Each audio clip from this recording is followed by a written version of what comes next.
Modelos de rede.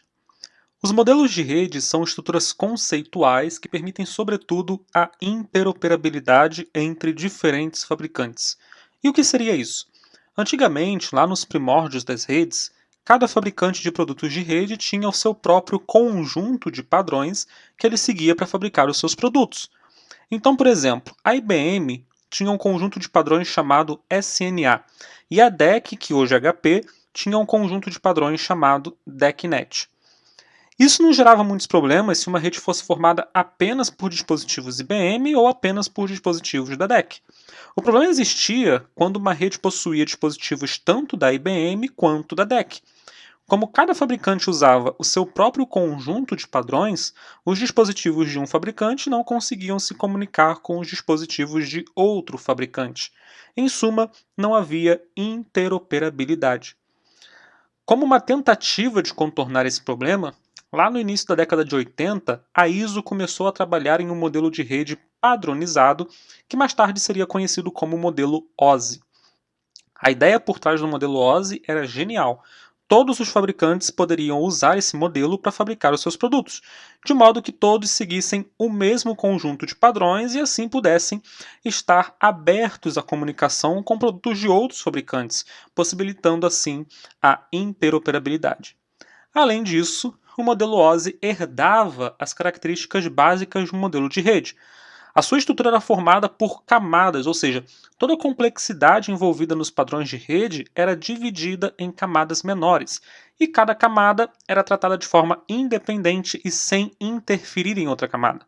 Por exemplo, no modelo OSI existe a camada física, que reúne todos os padrões relacionados à infraestrutura física de uma rede, cabeamento, conectores, níveis de sinais elétricos e por aí vai. Existe também a camada de aplicação, que fornece todos os serviços que os softwares precisam para acessar a rede, como HTTP, por exemplo, que é usado pelos navegadores web, Google Chrome, Mozilla Firefox, etc., para recuperar páginas web de servidores web. Se não existisse um modelo de rede estruturado em camadas, o fabricante do conector físico, que é usado ali no cabo de rede, teria que se preocupar com todos os elementos envolvidos numa rede, inclusive com o protocolo HTTP, que não tem nada a ver com ele. A função das camadas é justamente evitar que isso aconteça. Cada camada é independente e uma alteração que é feita numa camada não interfere, não impacta nas demais camadas. Outra característica do modelo OSI é a sua utilidade em troubleshoot, ou seja, na resolução de problemas de rede. Primeiro porque, para resolver um problema de rede, a gente precisa saber como o cenário deveria funcionar na normalidade. E o modelo OSI é um modelo didático, ou seja, ele pode ser usado para entendermos como uma rede deve funcionar, desde a parte física, desde a infraestrutura física, até os serviços de aplicação. E em segundo lugar, como o modelo OSI é dividido em camadas, a gente pode resolver um problema seguindo camada por camada, ou seja, tentar resolver o problema parte a parte, não tudo ao mesmo tempo. Por essas razões, o modelo OSI é de grande utilidade na resolução de problemas de rede. Mas apesar de todas essas características muito boas, o modelo OSI nunca chegou a ser aplicado por completo na vida real. A ISO, que foi quem criou o modelo OSI, sempre foi muito burocrática em seus processos de padronização. E o mercado de redes na época já precisava de um modelo padrão o mais rápido possível, eles não queriam ficar presos a um fabricante. Dentro do Departamento de Defesa dos Estados Unidos, um segundo modelo de rede estava sendo criado em paralelo com o modelo OSI. Mais tarde, esse modelo se tornou público e diversos voluntários de todo o mundo começaram a trabalhar em cima desse modelo, criando assim os padrões que poderiam ser usados por todo mundo. Mais tarde, esse modelo ficou conhecido como modelo TCP/IP. Ambos os modelos, tanto OSI quanto TCP/IP, possuem características similares. Os dois são formados por camadas, os dois definem padrões, os dois podem ser usados para troubleshooting.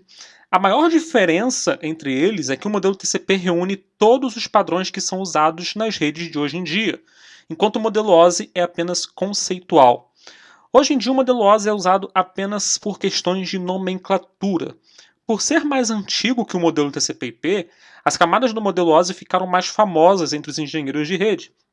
E até hoje, quando falamos em camadas, sempre nos referimos ao modelo OSI. Por exemplo, quando a gente diz que o IP é um protocolo de camada 3, estamos dizendo que no modelo OSI, o IP faz parte da camada 3, ou da camada de rede, como você preferir, muito embora o IP seja um protocolo definido no modelo TCP/IP. O modelo OSI é formado por 7 camadas, que são numeradas e nomeadas, ou seja, podemos nos referir às camadas através de números ou de nomes. Já no modelo TCP/IP, temos 4 camadas, que são apenas nomeadas. A estrutura do modelo TCP/IP é muito mais simples do que a estrutura do modelo OSI. Por serem os dois modelos de rede que a gente usa hoje em dia, a gente precisa saber associar as camadas do modelo OSI com as camadas do modelo TCP/IP. As 3 primeiras camadas do modelo OSI são associadas à primeira camada do modelo TCP/IP. Isso quer dizer que as funções realizadas pelas 3 primeiras camadas do modelo OSI são também realizadas pela primeira camada do modelo TCP/IP. As camadas de transporte em ambos os modelos são associadas uma à outra. Já a camada de rede no modelo OSI é associada à camada de internet no modelo TCP/IP.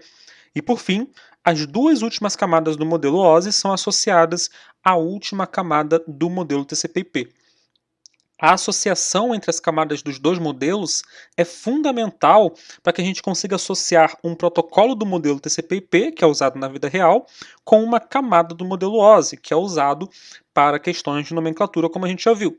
Por exemplo, o IP é um protocolo de camada 3. Isso é claro no modelo OSI. Mas como a gente pode saber em qual camada do modelo TCP/IP ele é definido? Através da associação entre camadas. Como a camada 3 do modelo OSI está associada à camada de internet do modelo TCP/IP, então a gente sabe que o protocolo IP está definido na camada de internet do modelo TCP/IP. É importante frisar que quando falamos de camadas, estamos sempre nos referindo ao modelo OSI, e quando falamos de protocolos e padrões de rede, estamos falando de elementos definidos no modelo TCP/IP. Por exemplo, o HTTP é um protocolo definido na camada de aplicação do modelo TCP/IP, mas também podemos dizer que ele é um protocolo de camada 7. Onde está a camada 7 no modelo TCP/IP? Ela não existe, pois essa camada 7 está no modelo OSI. Por associação, o HTTP faz parte da camada 7 ou camada de aplicação do modelo OSI.